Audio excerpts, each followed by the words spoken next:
वंचित अशा दुर्लक्षित लोकांसोबत दिवाळी साजरी। शिवसेना उद्धव बाळासाहेब ठाकरे तालुका प्रमुख अमोल बिराजदार यांनी दरवर्षीप्रमाणे यावर्षीही पालावर जाऊन फराळ, साडी, इतर घरगुती साहित्य देत आपली दिवाळी साजरी केली। यावेळी उमरगा लोहारा तालुका आमदार प्रवीण स्वामी, शिवसेना शहर प्रमुख सलीम शेख, वीरभद्र फावडे, विवेक फुडके, महबूब गवंडी आदी कार्यकर्ते उपस्थित होते। आज तालुका प्रमुख शिवसेना उद्धव बाळासाहेब ठाकरे अमोलजी बिराजदार यांच्या वतीनं पालावर दिवाळी साजरी केली जात आहे।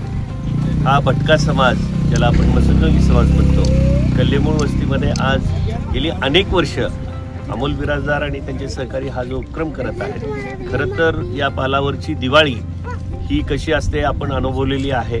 घराघरामध्ये जाऊन तिथं फराळीचं साहित्य मागून घेऊन हे आणतात, परंतु इथं येऊन दिवाळी सगळ्यासोबत करणं हे अतिशय आनंददायक आणि अतिशय चांगली गोष्ट आहे। हा पायंडा कायम चालू राहील।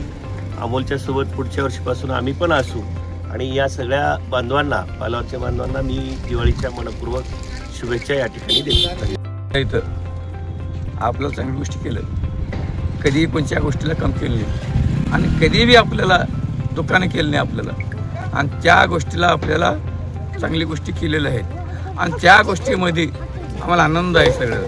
आणि आमदार आले तिथं पण चांगली गोष्टी केली, ती आम्हाला चांगली गोष्टी। गेल्या अनेक वर्षापासून मी माझ्या लोहारा शहरातील अनेक भटके विमुक्त समाजापैकी एक असणाऱ्या कल्लेमुळे वस्तीमध्ये फराळांचं साहित्याचं वाटप असू द्या किंवा इतर कुठलेही सण उत्सव असू द्या, हा माझा स्वतःचा वैयक्तिक प्रभाग असल्यामुळे आणि माझ्या घरच्या येथील स्वतः नगरसेवक असल्यामुळे गेल्या अनेक वर्षापासून मी माझी दिवाळी ही वैयक्तिक न साजरी करता माझी दिवाळी माझ्या गोठवड्यात हा स्लोगन घेऊन मी या ठिकाणी दिवाळी सुरुवात केली आहे। आणि या लोकांमध्ये दिवाळी साजरी करण्याचा जो आनंद आहे तो मला काहीही खर्च केला तर तेवढा आनंद मला मिळत नाही। यामुळे प्रत्येक वर्षी कायमस्वरूपी या दिवाळीच्या सणानिमित्त, इतर सणानिमित्त या लोकांना कायमस्वरूपी सोबत घेऊन मी सण उत्सव साजरे करेन, एवढं मी या ठिकाणी सांगू इच्छितो।